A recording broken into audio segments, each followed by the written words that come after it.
What is up, pigs? We're back for another episode of the Blind Pig, courtesy of bgobsession.com, your favorite podcast of roundtable discussion where we hang out, drink a couple drinks, and just talk football. Please, if you're finding us here now, absolutely follow us on every major social media platform: Facebook, Twitter, and of course, Instagram. You can catch us on all audio platforms, pretty much any audio podcast platform. And if you want to watch us and follow along, you can catch us on YouTube. So come on, hang out, mix it up, share a drink, and have some fun conversations about our favorite team. I was All just right, watching gentlemen. Step Brothers before I came on, man. So when you said we're on all audio platforms, I wanted to say prestige, worldwide, wide. Hey, and I'm going to take issue with something there. It may not be somebody's favorite team. If you watch another football team, you cheer for You can another watch. football team. We are absolutely happy to have you show up and listen to us pontificate from on high. Yeah, we will That's not right. run you off. Probably offend all 31 other teams at some point in time in the next 5 Don't, months. hey, don't discriminate. We're going to offend Commander fans while we're at it, too. Don't So, all right, gentlemen. I figured tonight we can just run down a little bit of camp. I think we're, 9 practices in, roughly 2 weeks. There's been a lot, I think, that we've noticed, that we've seen kind of transpire. The first thing that I want to talk about, and I know everybody's talking about Jaden Daniels. We'll talk about Jaden Daniels. The first thing I want to talk about is, did we find our left tackle? Are you serious right now? All of the notes coming out of camp is that this guy is holding his own. Now, is he elite? Nobody's saying that yet. But if we can find a solid starting left tackle in the 4th round or the 3rd round and come away from the 2024 draft with our starting quarterback and our starting left tackle for at least their rookie contracts, that is huge. So what say you, gentlemen? It's pretty huge. And I think we all felt like when they drafted him, where they drafted him, they had to, at that point, be pretty confident that he could at least compete to be at that spot. Because I don't think we draft a guard there. So anyway, it's pretty exciting. And I guess one thing I wanted to say is he's a beast, man, physically. He and Johnny Newton, who really this week was the first time I got a look at Johnny Newton, but oh my God, number 95.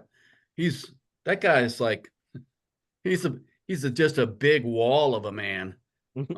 So I'm excited that we have some big uglies on both sides of the ball.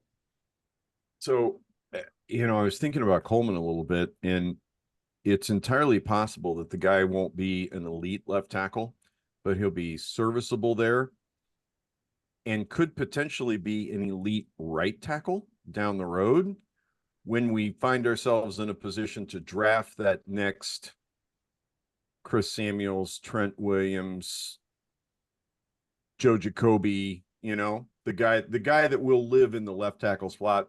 How cool would it be to have bookends? Now, he may surprise me too. Actually, it wouldn't surprise me at this point in time because John's right. Everything I'm reading is very positive about the young man.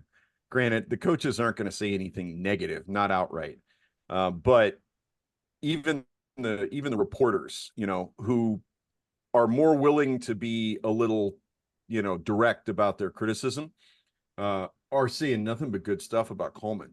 So it's entirely possible that he may turn out to be an absolute steal and end up being a guy that people look back on, when they do those 5-year in review, what teams should have done in the NFL draft. It's entirely possible that Coleman turns up on somebody else's radar as the left tackle they should have taken in the 1st round. So I see a lot of different possibilities for the kid at this point in time, and I think they're all positive. So, and by the way, Bob, our best friend Al Galdi, who, well, I worship the guy, but I heard him say something I said like within the last 2 weeks. So of course it must be genius. But he said, could we look back on this draft? The 2024 draft is one of the best drafts we've had in like recent Washington memory. So I think he could be a part of that. I don't have any problems agreeing with you and Galdi on that. In fact, it wouldn't surprise me if this doesn't turn out to be, at the very least, the best draft since we took Griffin. And Alfred Morris.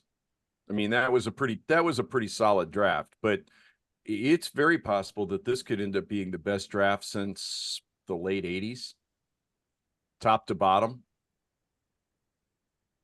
Yep. To answer your question, Derek, in regards to if we have found our left tackle or not, the first thing that came to mind for me is this guy's a third round pick.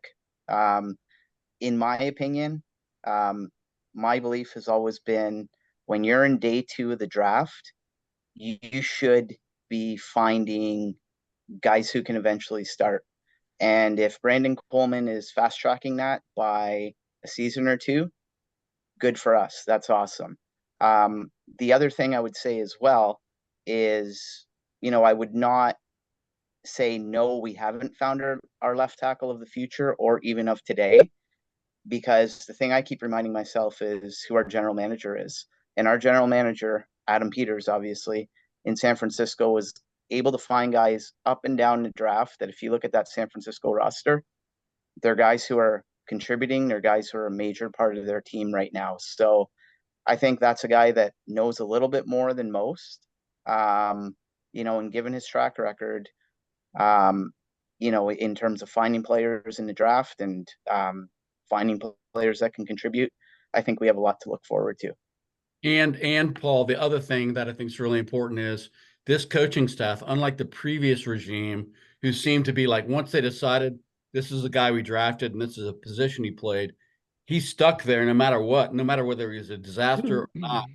But this coaching staff is shuffling people all over the line. And who knows where we're going to land as far as starters. But I just think that's a totally different mindset with this new coaching regime, which I love. All right. Well, I want to flip sides of the ball then a little bit because I'm curious if you guys have you guys been hearing about Jamin Davis and what is your feel? I will admittedly say that I'm a little disappointed. I wanted to hear, obviously we're not going to find another Micah Parsons and Jamin Davis. I don't think anybody was delusional enough to believe that, but I would have loved to see somebody fit that role. And then now, as recent as yesterday, I heard he's dropped down to 4th on the depth chart at linebacker, and we're still hearing about concerns about his ability at edge. And now it seems like, to your point, John, that you just made, that they're moving guys all around. I'm starting to wonder they're not finding a place for him, and that he might end up on the outside looking in at the end of training camp. I've seen speculation in the media that he might not make the final 53, that there's a very real chance he will not be part of this football team in 2024. Well, here's the other thing, guys. And they won't say this, but they're looking for grown-ups on this roster. They're not looking for guys that do 140 miles an hour in a 45 mile per hour school zone or whatever. And that may be considered like the past, but you can't tell me that doesn't have an effect on, Well, it might be evidence of his mentality more than unless that. I'm not stupid. If he could play his ass off, he's making the roster. I'm not saying that, but I'm just saying when you're kind of on the bubble and you're trying to prove your value at whatever position you can, and you've got that baggage that goes along with it, that doesn't help your case. Mm-hmm. And if I'm not mistaken, it came out he was in the car racing with Monte Nicholson. Yeah. When his girlfriend ended up getting the wreck and dying. So it's beyond. I mean, I think we have talked about this on the podcast before, but you witnessed somebody die in a situation like this, and then you're gonna repeat that behavior. And John, to your point, maybe like I said, they don't look at that and say this is a mark. This particular instance is a mark on him, but maybe that's just a more of a broad window into the mentality of him, and they're seeing other things in that mentality and in him not being a grown up. I was hopeful, and I'd love to see. He's a physical freak, everything we've seen, but And good Lord, it's not to say we haven't. I mean, I was once in my 20s and I did stupid things. Agreed. I wasn't on an NFL team, so I don't have, the benefit of having it broadcast to every human alive, when I made my stupid mistakes. So I Mhm. don't mean to beat on the guy. I'm just saying I do think those kinds of things, that's part of their whole assessment of him, right? Is that those are the kind of decisions he's made in the past. So I think one of the things working against him as well is right from the onset, he came into the NFL with very, very little experience at college. I believe he like started yeah, one season at yeah. college. So he came into the NFL, struggled adapting to the NFL game. And now on top of that, they're asking this guy to, potentially try being an edge rusher and whatnot. They're asking him to learn multiple things. I think it's too much. And what I question with him sometimes is what's between the ears. And I think that is a bigger a roadblock for Jamin Davis than anything else. Yeah. I think the former coaching staff that drafted him probably missed the boat when he came into the NFL. They should have given him one job. You have one job. Instead, they tried to hand him the defense. They drafted him to be something he wasn't in college, which was a middle linebacker. They thought he was going to be the quarterback of the defense. He had one season. He had no instinct for the game at that point in time. They really should have just given him one job. And Jack Del Rio really overcomplicated the world for the kid. Which And is not to say that they also now, sold him as a leader and yeah, a high character guy. And then it's like 6 months after you draft him, you're like, what were you talking about? Like the guy seems like he's a disaster, off the field. So yeah. uh, Well, now here we are 4 years later, and he basically has one job: rush from the edge.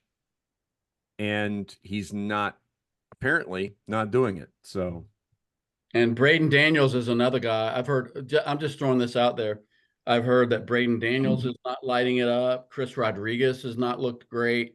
So I know we talked in the last pod about like how few of the Rivera draft choices seem to be, just a general roster cleaning house of the previous roster and some of the draft picks that we had a lot of hope for. Maybe on the outside looking in when the dust settles. I don't know about Braden Daniels and Chris Rodriguez, but I have heard their names thrown out there. Yeah, As and their not, names have not been thrown out there that they've been excelling at camp or putting a stronghold on a position. We were talking a little bit before we started recording. The team went out, got Nick Allegretti, and Michael Dieter apparently has been pushing him for the starting left tackle or left guard job. And it looks like Cosme is probably going to be the starting right guard, barring as long as he's healthy.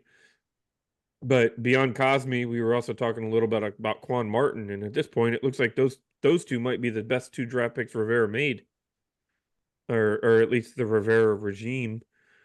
Uh, Obviously, the book's not closed on Dotson and on Forbes, which are both other first round picks, but those are the only two guys that you really hear about. Obviously, further down the line, you hear about Forrest and some of the other guys, but not as Dotson's been showing starters. up. Dotson's been showing up in the team highlights here recently, though. I mean, they're Mhm. not talking about him, but Daniels is sure targeting the kid. So, developing a little bit of rapport there, that's a positive. Absolutely. yeah, that would be a big problem if Dotson isn't able to bounce back and show that he was worthy of that first round pick, because we don't have a lot behind him. I know Well, in the past before Quinn came, we kind of thought the wide receiver spot was a strength, right? But I mhm. think what we've seen since we got some real talent evaluators in the building, and that we might not be as deep there as we thought we were. But I think McCaffrey helps a lot. I think he could be a big part of the future. But I think he's got to show a lot this season, I think. Well, shocker. I don't know if you guys read it. I forget if it was John Keim or Nikki Javala that reported it, but apparently Dan Quinn went out of his way to call out De'Ami Brown as having a really good camp and being a very impressive guy, which just kind of totally rocked me a little bit because, you know, we've all been kind of down on Diami. I mean, the dude gets open, but his ability to actually hang on to the football has been fairly suspect for the last couple of years. But Dan Quinn seems to be a fan at this point in time. And it's not like he was asked about Brown. He brought Brown up himself. So that's never a bad thing for a player to have your coach talking about you like that. To that point, to stick in the wide receiver room, this past week, Demir Bird and Dax Milne were released in favor of the old veteran Byron Pringle. So, to your point, John, we all thought what we thought about the wide receiver room, but obviously they weren't that comfortable with it. I think we all saw maybe a weapon being a possibility, and in the draft we got McCaffrey. But to be fair to McCaffrey, he's still a rookie. You know what I mean? So we all hope he can be our slot guy, but to expect him to be our total slot guy week one and be any kind of a difference maker is almost unfair to him to put those expectations on him. So it's not a surprise that they're adding to that room beyond the top 2 or 3. Well, and so what does letting go of Milne tell you about how they feel about a guy like Jamison Crowder doing returns? Or one of the other guys that they've tried out. I mean, Totally fair, John. Totally fair. but obviously you're right. I mean, obviously that wasn't enough, like whatever he offered. Right. And you guys are like what I'm hearing obviously is, you know, that there are concerns not only amongst us, but as well within the organization, you know, regarding that receiver room. But I honestly think, and the thing that I keep reminding myself is, what impact can a guy like Austin Eckler out of the backfield have in that passing game? I think it's going to be a little bit more substantial than what some people might think. I think that is going to be a really, really promising player for us. And I think he can, you know, he can certainly add some, a dynamic feel to that passing game. And I hope he impacts it in a positive way.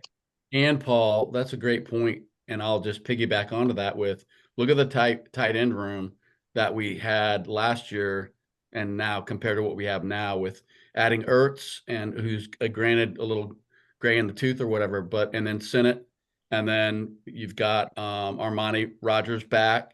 So now we've got like what was really a liability last year, where this year a lot better situation. So not going to be all on the wide receiver room, in other words, is the point you're making. Exactly, yes.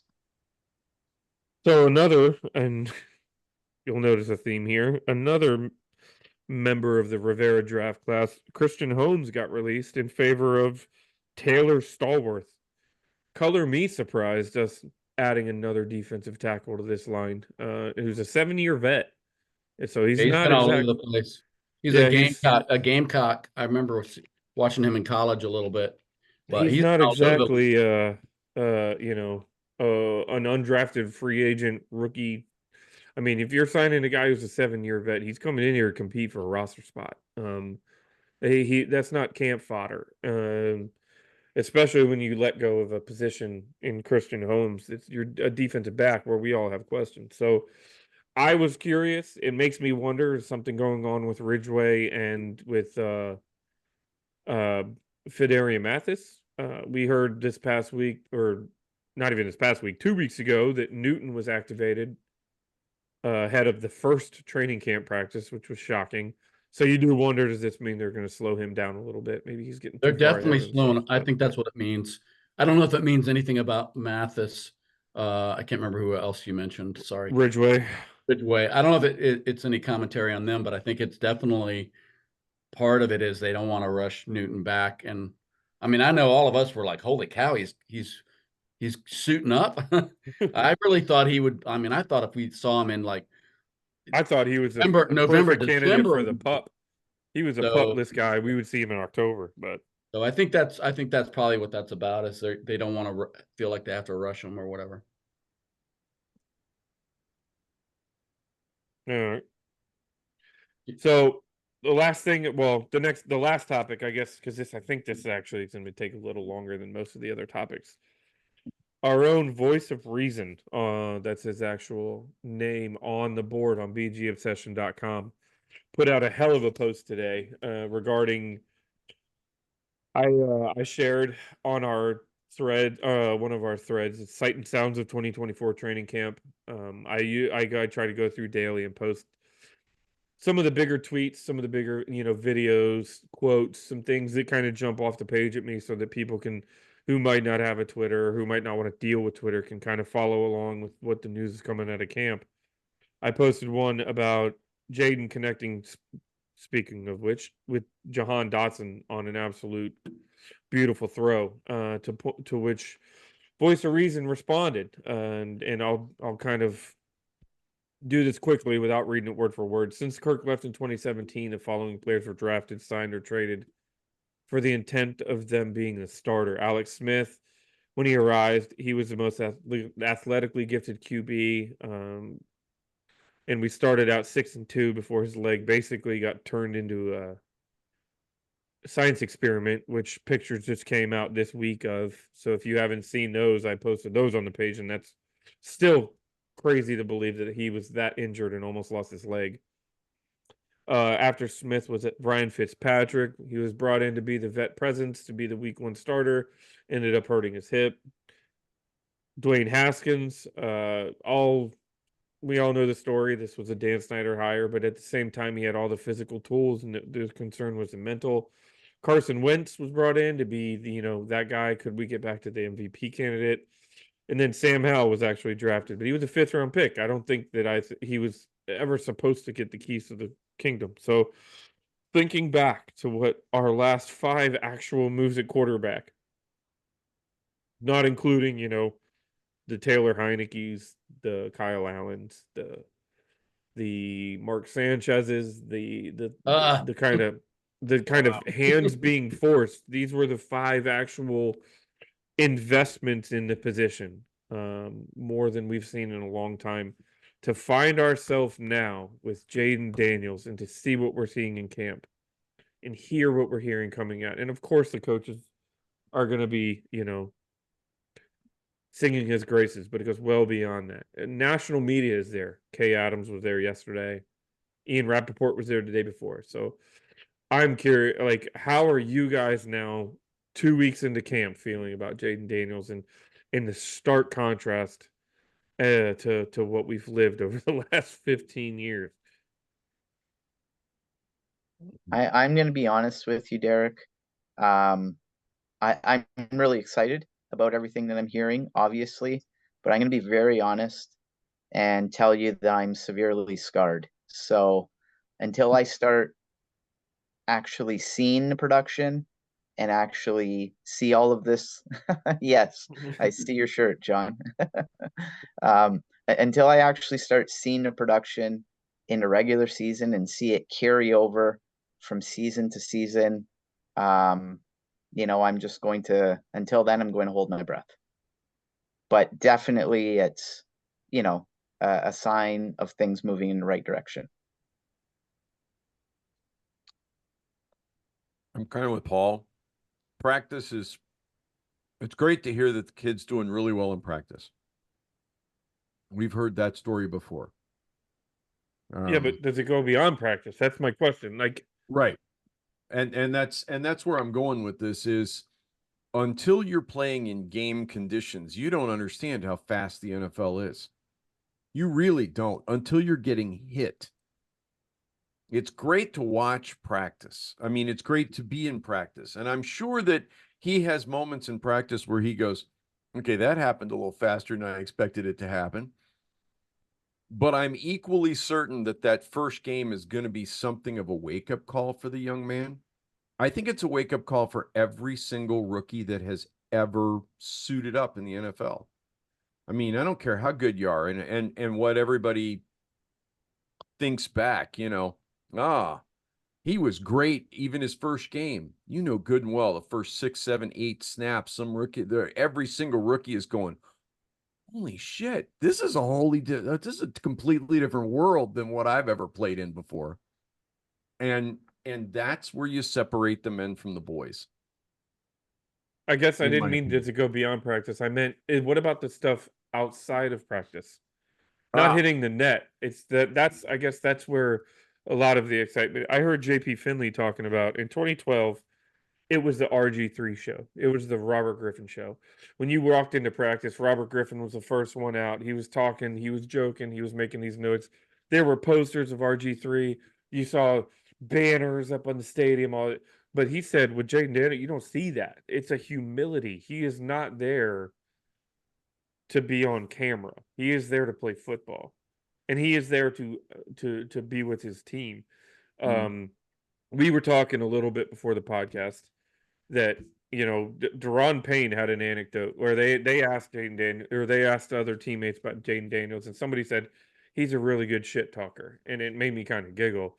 And then Deron Payne laughingly said, "Yeah, I was over there tying my shoe, and Jaden Daniels trotted over and said, that's not going to make you run any faster," and he just kind of ran away. And it's just the stuff like that. It's like this guy's actually like integrating himself into the team. News came out, and I'm trying not to fanboy here. I am excited, but news came out that he's playing in the first preseason game. And they asked him, "Are you starting?" He said, "I don't know if I'm starting. I just want to play football." And it was never about anything other than him wanting to get better, in which he might not start the first preseason game against the Jets. I would be surprised because you want him behind your starting O line, but I don't. It things feel different to me, at least. I'll say that much. Well, I think the thing that made that Voice of Reason post about the last 5 starters. Now, I don't count Alex Smith really in the same category as the rest of those guys, but I think the thing that jumps out at you is how excited we were about all of it. You said you're not going to fanboy, but we're all fanboys, and every one of us like talked ourselves into the fact that each of those 5 guys was going to is going to be different, right? It's kind of like Sam Kinison used to do this bit about love, and he's like, love wouldn't lie to me again. I'm going to open the door. And he's like, oh, love lied to me again. It's kind of that same thing. We talk ourselves into, hoping that the next guy is going to be the guy. But I just think with Daniels, man, there's just a different vibe. And Dan Quinn, 2 things. Dan Quinn has basically said, what I love about the kid is he's both confident as hell and humble. He's both of those things at the same time. And he's confident as hell because he's going to outwork every other guy out there on the field. And he's determined, but he's also got ego is not a thing for him as far as I've got to have the spotlight like it was with Griffin. And then the other thing I just want to mention is sometimes you can kind of get a beat on guys by who their buddies are. And what I've heard from training camp is that who one of the guys that he has really bonded with is Bobby Wagner. And I don't think Bobby Wagner it probably traditionally cozies up to rookies, even rookie quarterbacks, but they're giving each other. I saw Bobby Wagner getting interviewed, and he's trash talking. He and Bobby Wagner are going back and forth during the entire interview. And at one point, Wagner says, "Grow up, kid, grow up." But you can tell that there's a respect there already. And I don't think, like I said, I don't think Bobby Wagner doesn't mean that Jaden Daniels is going to be, the next Super Bowl winning quarterback, but I think he has quickly earned the respect of a guy like Bobby Wagner. I think that says a lot. And I did not come into this post-draft period thinking we nailed it. I had a lot of questions about, I don't know who this guy is. I know I've seen the highlight reels on Jaden Daniels, but I don't really have a good feel for who is he as a player and a guy and a locker room guy. But I'm kind of drinking the Kool-Aid, man. I think because every time he's asked a question, he says exactly what I would want my quarterback to say. And I said it last week. It doesn't sound like rehearsed or, Griffin could say the right thing, but you never really believed it. You always kind of like had a little bit of like, anyway, I'm impressed with the kid. I really am. But the bullets have not flown yet. So you're right about that, guys. Well, I guess a part of it is that you're right. We don't have any results yet, but he is checking all of the boxes. Okay, so to be fair, that doesn't mean anything when it comes to the game being played. But he's checking all the boxes. We're watching a guy. He's do the things that we want them to do, the things that we all want our quarterback to be doing. So, And when you watch the highlight reels, because not that we've gotten a lot of them out of training camp, but somebody said it about a month ago, the ball is not hitting the ground very often. I mean, he is putting the ball like on a rope where it's supposed to be going over and over and over again. So I mean, I think he might be the most accurate quarterback we've had in like 20 or 30 years. I know that's a bold statement. Greatest quarterback since Joe Theismann. The guy can just throw the ball, man. Sounds like John needs to change his name on BGO. Theismann for the Hall of Fame. Jaden Daniels for the Hall of Fame. That's right. Fellas, we are literally 6 days away from our first preseason game. Just to tie a bow on this, Jaden Daniels will be playing in the first preseason game, so that is a positive. Hey, I hate to be that guy, but who are we playing in the first preseason game? The Jets. Jets. Jets, Jets. Yep. Beyond that, if I'm not mistaken, on the 8th, which I think is Thursday, we have the intra-squad practice against the Jets. So that I think there's gonna be a lot of good content coming out of there on Thursday. If it is Thursday, if I'm remembering correctly, but that's gonna give us a lot of information. Where is that preseason game? In New York? The Jets. At the Jets. Yep. So we'll be doing it. That's another good thing, though, that I think is we're gonna be going into kind of a hostile environment, so this team can kind of mesh up and have these practices on an opposing team's field. I don't think that can be understated. Having a little beef, there's probably gonna be a fight that breaks out at some point. I think that's just kind of natural. Yeah, the question is who will Aaron Rodgers be fighting? That's the question. Aaron Rodgers ain't gonna be fighting nobody. I don't know. Who's he dating now? That's I don't think he's dating anybody either. Apparently him and his wide receiver were yelling at each other, but that got squashed. Well, it's been an interesting camp. I'm excited. I think we've seen a lot of development, but I think we have a long way to go, actually. But I'm liking what I'm hearing.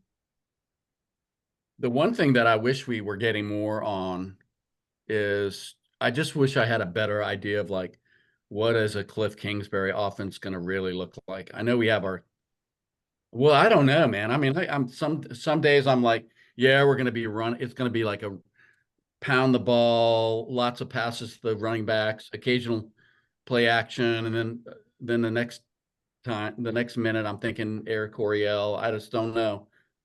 Have you guys heard? Have you heard more than I have on like? I don't think we're.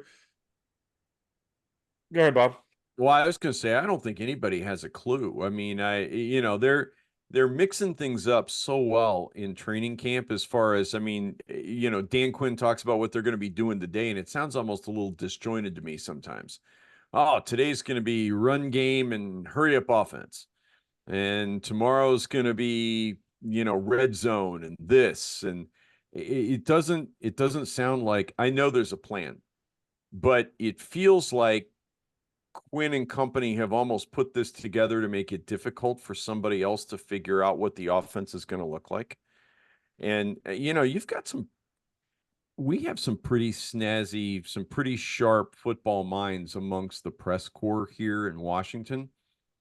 I'm thinking of Keim and Jabala especially at the moment, and neither of them seem to be speculating at this point in time about. I mean, granted, I haven't watched John's podcast on YouTube, but I'm watching his Twitter posts go by, and I haven't seen one yet that says anything in particular about what he feels like this Kingsbury offense is going to start to look like. So, And we talk about, like, in terms of our team's success coming into 2024, we've talked about how, how quickly the team gels is going to play significantly into what our final record is and how successful we are. But at the same time, that element of the unknown with what we're going to look like offensively, believe it or not, can possibly give us a little bit of an advantage in the early part of the season, right? We might be able to sneak up on some teams in September, and that might give us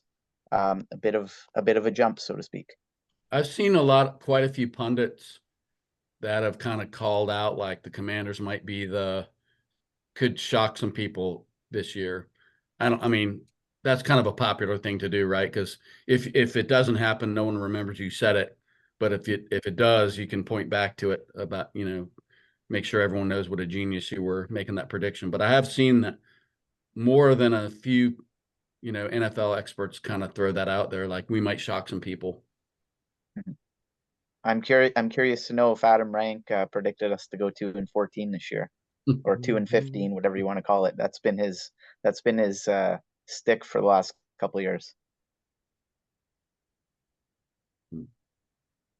Well, it's exciting, man. We're about to get into like Derek said, the real football. It's We'll about have to get real. a better idea. There's no better way to say it. It's about to get real. We're gonna see some real football in 6 days, and then we're a month away from the season kicking off. So by the way, that's a good reminder that we have some of the best contests on BG Obsession, maybe of any website out there. Certainly Washington Commanders related websites, but we run an NFL Pick'em contest, which is extremely competitive. We have fantasy football. We have several other contests during the season. And they're all free. We have some nice prizes for people that finish in the top 3. It's all free. You just have to come join the site to be eligible. So I hope if you're listening and you're not on bgobsession.com, come on by, man, because we have a lot of fun and it's all good times. we do have a lot of fun. So I just had a thought, and maybe I'm completely wrong. John, you and Derek, you guys have more of a finger on the pulse of what's going on right now at training camp than I do a lot of days, but I feel like there really aren't any injuries. I need to knock on some wood when I say that, but this feels like the most injury-free training camp in I can't remember how long. Am I wrong in that? Have I just I had the thought. I just didn't want to be the one to bring it up. Yeah, I know. And I thought about not bringing it up because I'm a superstitious bastard, but well, we did have one tackle. Oh my gosh, what's but his he's name? depth. I saw that. He is depth. Alex. Alex got carted off. Wiley missed because of injury, but it was undisclosed. Cosme did not practice, I believe, today. They did not necessarily say that was due to injury, but there's a lot of speculation that it was because of something going on. There's a couple other guys. We talked about Derek Forrest before the podcast. That a holdover from last season. That's not a new injury, but I think there's speculation. You guys remember? He's not 100%. You guys remember what was Forrest's injury? Was it Achilles? Was it Achilles? Yeah. Hold on. I hope not, because we've had a lot of hamstring. Hamstring. Okay. Mm-hmm. So, I don't know. Yeah, I've heard that he hasn't really been himself so far, but and I guess part of my question there is I haven't been paying attention to how much turnover we've seen in the medical staff since Peters and Quinn came in, or whether we've had any turnover at all. I mean, You you know, almost have to think that they've totally turned it over, Bob. I don't, but that's a good question. I think somebody should put that on their homework assignment because, yeah, I mean, it's hard to think that we turn with almost turning the entire coaching staff over that they would have done the same thing with the physical training guys and the medical staff. But Well, I they don't. did because the training guy that we had before got arrested and well, that was indicted. 2 years ago, but I feel like we kept the same strength and conditioning coach from last year, or maybe we elevated somebody from last Well, year. But I feel that like was there's been some continuity in that particular room. Well, that was the one area, if you recall, on the player survey, the NFL Player Association survey, we were like number one, I think. Oh And yeah, that's right. that was the only one of the few shining lights, where we weren't sucking, uh, you know what? Yeah. Oh, yeah. We'll have to investigate that and come up with a better answer than what we have tonight. But I think it goes well beyond that. I think not just the training staff themselves, but the facilities, the investment in the facilities. Look, we have no idea the butterfly effect of the Dan Snyder. You know what I mean? Like, John, you wear that shirt, but it's true. Like, how much of I was watching uh wide receivers on Netflix. You know what I mean? It's like a spinoff of quarterbacks, and they follow two of the guys from the 49ers.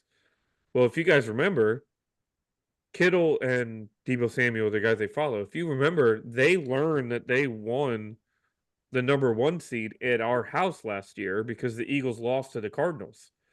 Well, they're showing behind the scenes, like there's cameras. They're watching. I'm telling you, that TV screen was smaller than that picture right there, on top of these nasty lockers in the visitor locker room. I mean, the facilities that this team has been managing with have been terrible. A thing just came out on Twitter within the last few hours of 90 professional venues in the United States. We ranked 90th. Commanders Park Stadium ranked last. It's just a lot, and So it's just a lot of bad juju, man. I mean, we've had more than our share. I mean, I don't know if like Ryan Fitzpatrick hurt himself on a water slide, but that would be so Washington football. Right. I mean, we just had just disaster after disaster. So I'm hoping we kind of maybe exercise some of those demons, and we're going to actually have some fortunate luck, going forward. But yeah, but see, you have to wonder about. We had how many? Just the investment in the field, the investment in the not just the training staff, but the training equipment, the investment in the practice fields. It all matters, and I don't think I've explained it to you, John. You're in the medical, you know what I mean, profession. You understand that wearing, running on an unstable surface has effects on ligaments and joints and bones and everything. That would be a great idea for a pod, guys. If we could, we ought to call up, some people in Ashburn and see if we could get, maybe some facilities guys to talk to us about like what are the plans, like what are they going to upgrade, what have they upgraded, what are they going to upgrade? I think that'd be very That'd be interesting. cool. Yeah, absolutely. And curious to see what those people might consider, if they've seen a difference in injuries and in guys rolling ankles because the grass is, I don't know, the soil's better, it all matters. Yeah, I mean, I brought that up thinking about Reuben Foster back-to-back years blowing ACLs in training camp. I mean, not even contact drills one year.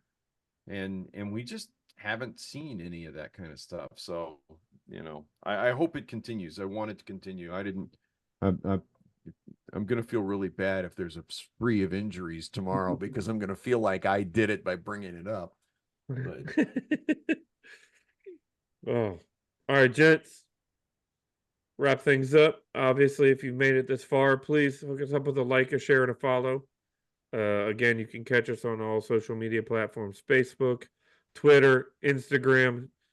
Give us a share and spread the word. Any audio platform when it comes to podcasting, and of course at youtube.com. And the easiest way to track us is, of course, bgobsession.com. Join up, mix it up. It's free to join. We enjoy the conversation. We want as many members as possible. So have some fun. All right, fellas. It's been a pleasure. Later, Night, guys. guys.